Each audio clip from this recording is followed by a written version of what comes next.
एक मित्र ने लिखा है, अष्टावक्र कहते हैं ये मान लो तुम केवल शरीर ही नहीं हो। एक कंटेम्प्रेरी मास्टर भी विधि देते हैं कि बस रात सोते समय विजुअलाइज करें कि तुम शरीर से बाहर हो और तुम हो जाओगे। ऐसी कल्पना करें कि तुम शरीर से बाहर हो और घटना घट जाएगी।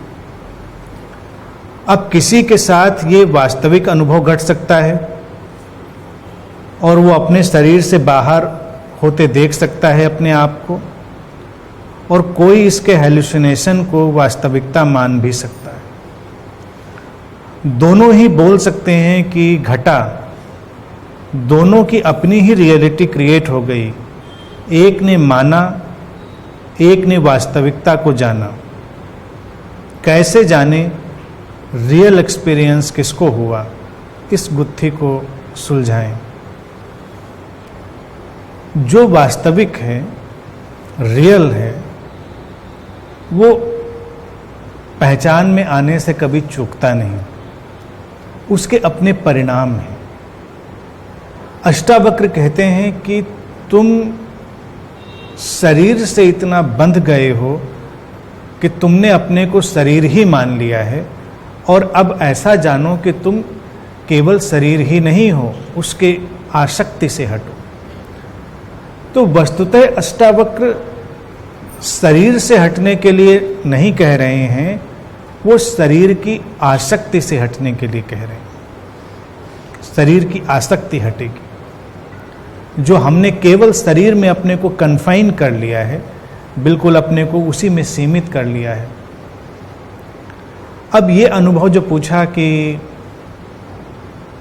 जो आउट ऑफ बॉडी जैसा अनुभव है, और ध्यान विधि की भी जो बात करी, तो उसमें देखें कि विधि भी कल्पना पर खड़ी है। कल्पना से भी बहुत सारी चीजें निर्मित होती हैं। वैसे तो कल्पना बहुत सृजनात्मक है, और देखा जाए हमारा पूरा का पूरा जगत हमारी कल्पना से ही निर्मित है। कल्पना शब्द से भ्रमित नहीं होना चाहिए कि कल्पना माने कुछ भी नहीं। कल्पना भी एक वास्तविकता है। हमारी जो इमेजिनेशन है, उसकी भी अपनी एक रियलिटी है।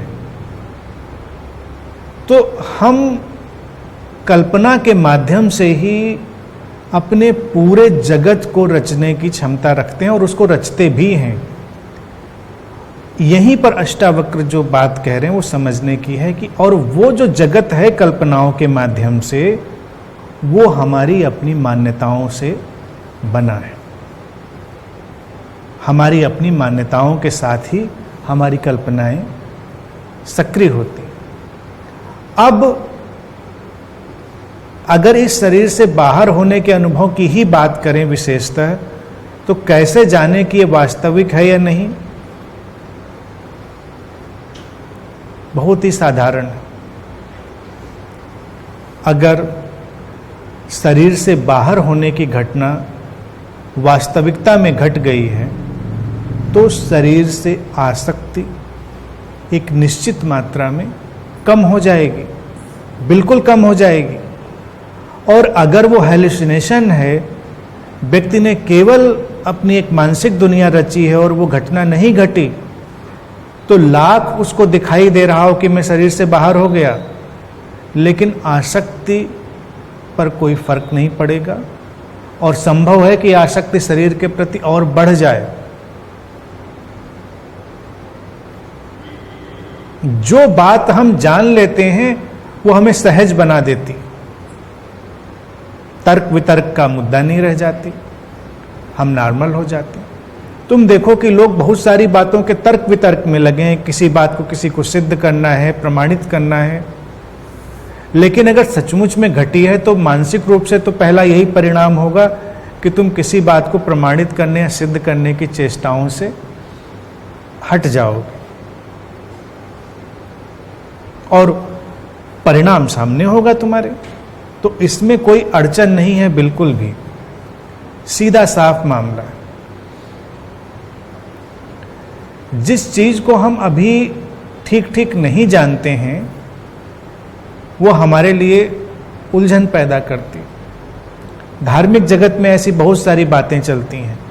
लोग एक मान्यता बना लेते हैं, काल्पनिक दुनिया बसा लेते हैं और इसीलिए उनकी काल्पनिक दुनिया लगातार हिलती रहती और उनको उसे लगातार सपोर्ट करना होता है, संभालना होता है। अपने विश्वासों को परत दर परत जमाना होता है। अब अगर इस बात में कोई कहे कि क्या तुम विश्वास करते हो कि शरीर से बाहर हुआ जा सकता है या नहीं हुआ जा सकता,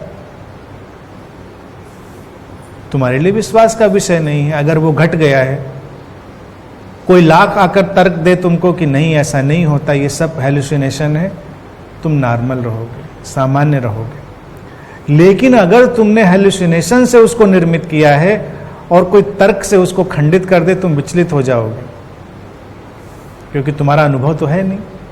तुमको लगेगा कि ये बात तो खत्म हुई जा रही, बात तो कटी जा रही। इसीलिए जो धार्मिक मान्यताओं के लोग हैं वो बड़े ही डिफेंसिव होते हैं। वो अपनी मान्यताओं पर कोई तर्क वितर्क नहीं चाहते। आमतौर से ये बात प्रचलित भी है कि धर्म आस्था का विषय है, तर्क का नहीं है। अब आस्था अगर बहुत अलग किस्म की कही जाए तब तो अलग बात है, लेकिन अगर वो आस्था विश्वासों से निकली है तो इसलिए उस पर तर्क नहीं हो सकता, क्योंकि उसकी जमीन नहीं है, उसका आधार नहीं है, वो खिसक जाएगी। तर्कों के माध्यम से उसको खिसकाया जा सकता है। तो हम कहेंगे कि नहीं भाई, तर्क मत करो। तो मेरी दृष्टि में ये बिल्कुल सीधा साफ है। कसौटी किसी भी बात को, चाहे ये अनुभव हो या कोई भी अनुभव हो, जीवन में हमेशा ये जाने कि वास्तविक अनुभव तुमको सहज और शांत बना देता है, और जो अवास्तविक अनुभव हैं वो तुमको हमेशा विचलित रखते हैं, वो तुमको डिफेंसिव रखते हैं। वास्तविक अनुभव में तुम कभी भी डिफेंसिव नहीं होते। अब तुम कोई बात जानते हो, अगर ज्ञान की जैसी बात है और कोई आकर तुमको मूर्ख कह दे, तुम शांत बने रह सकते हो। तुम बिल्कुल भी विचलित नहीं होगे। लेकिन अगर अभी तुमको ही अपने ज्ञान पर संदेह है और अपनी मूर्खता पर भरोसा है, कहीं कहीं तुमको लगता है पता नहीं सही भी बात है कि नहीं, और तुमको कोई हिला दे तो तुम हिल जाओ।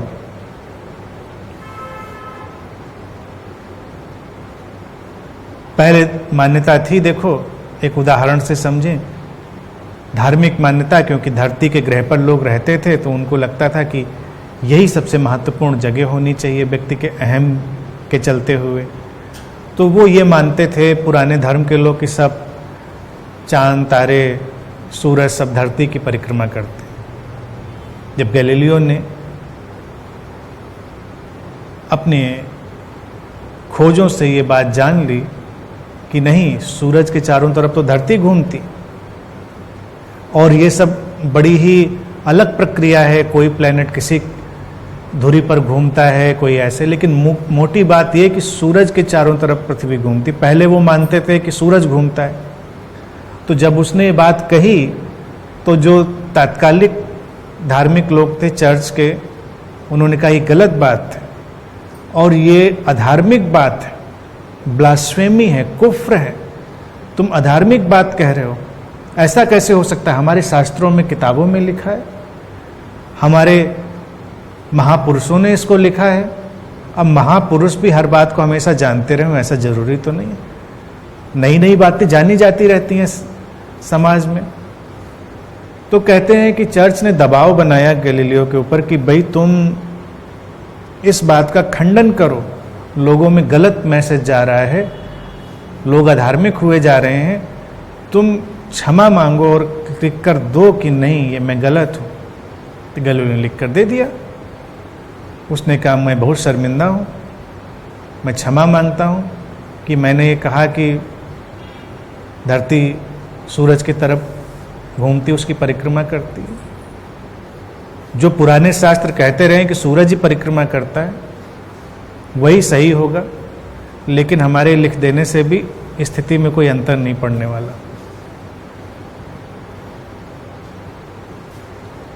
सामान्य है, सहज है वो व्यक्ति। जो जानता है वो क्यों कर उलझेगा, लड़ेगा।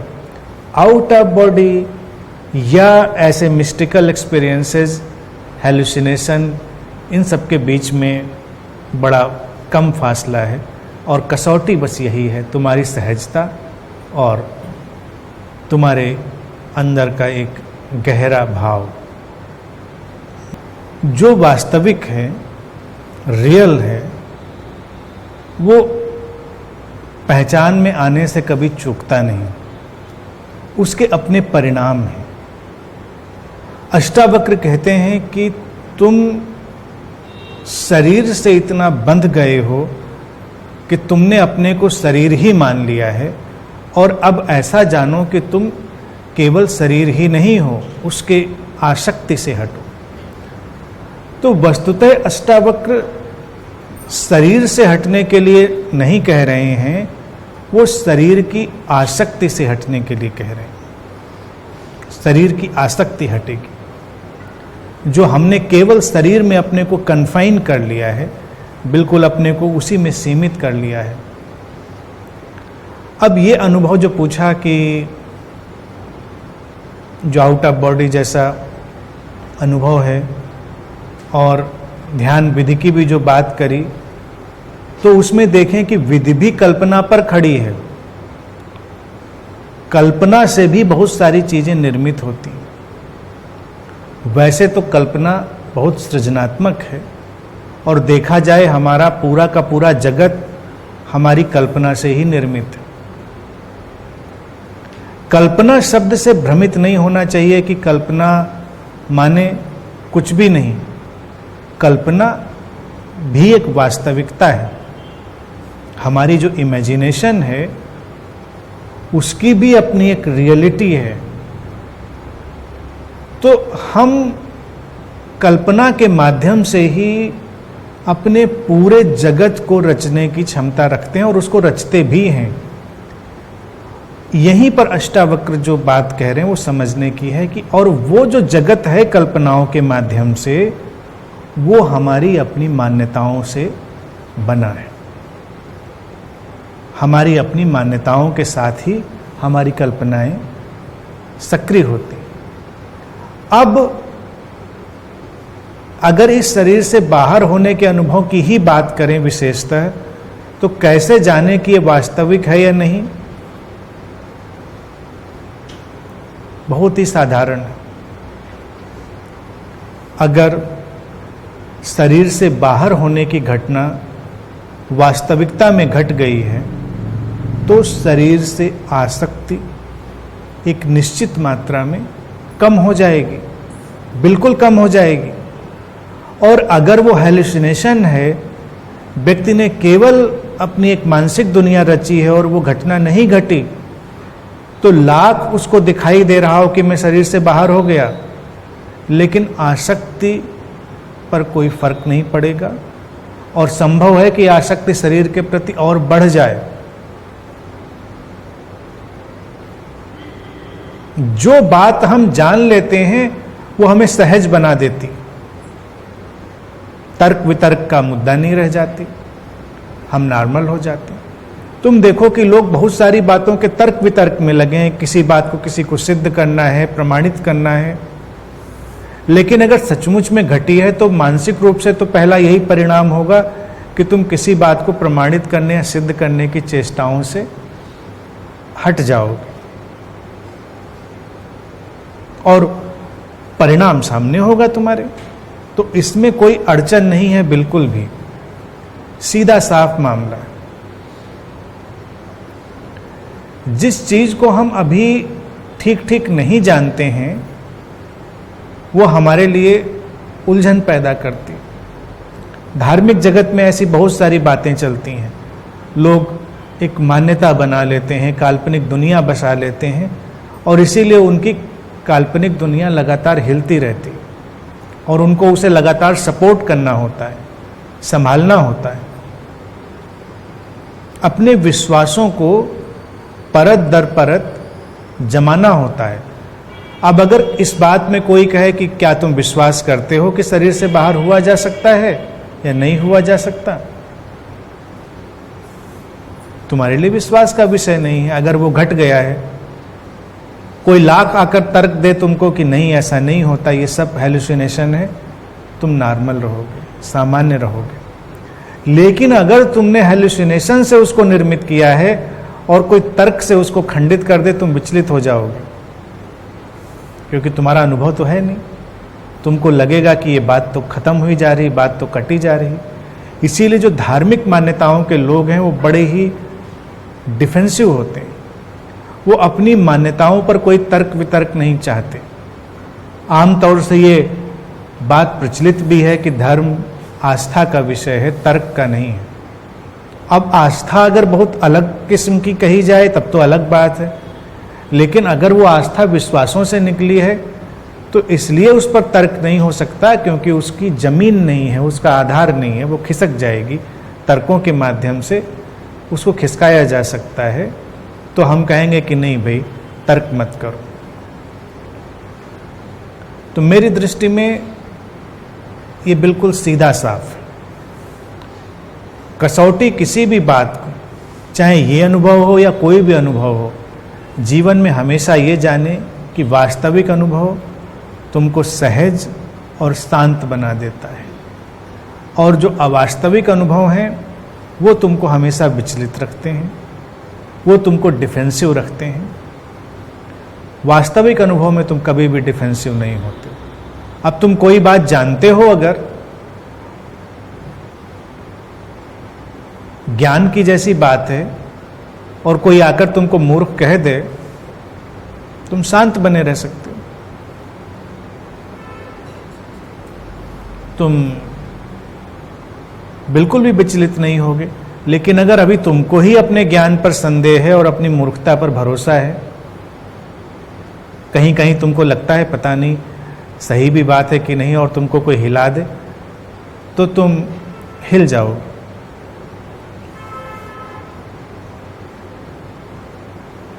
पहले मान्यता थी, देखो एक उदाहरण से समझें। धार्मिक मान्यता, क्योंकि धरती के ग्रह पर लोग रहते थे तो उनको लगता था कि यही सबसे महत्वपूर्ण जगह होनी चाहिए व्यक्ति के अहम के चलते हुए। तो वो ये मानते थे पुराने धर्म के लोग कि सब चांद तारे सूरज सब धरती की परिक्रमा करते।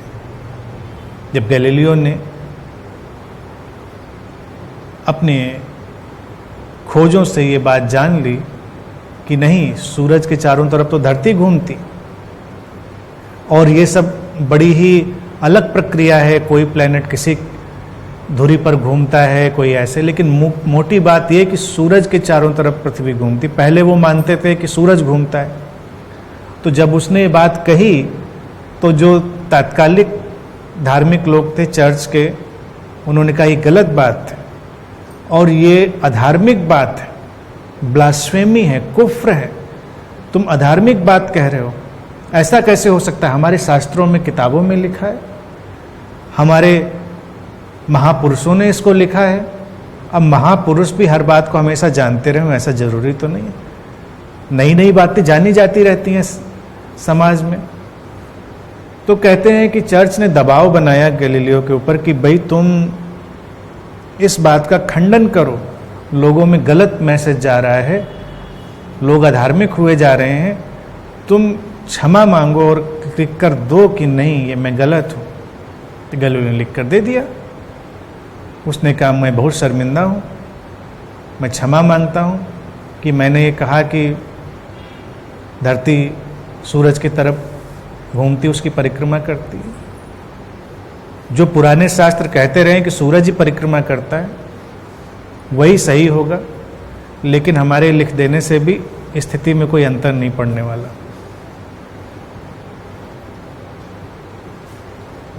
सामान्य है, सहज है वो व्यक्ति। जो जानता है वो क्यों कर उलझेगा, लड़ेगा। आउट ऑफ बॉडी या ऐसे मिस्टिकल एक्सपीरियंसेस, हेलुसिनेशन, इन सब के बीच में बड़ा कम फासला है, और कसौटी बस यही है, तुम्हारी सहजता और तुम्हारे अंदर का एक गहरा भाव।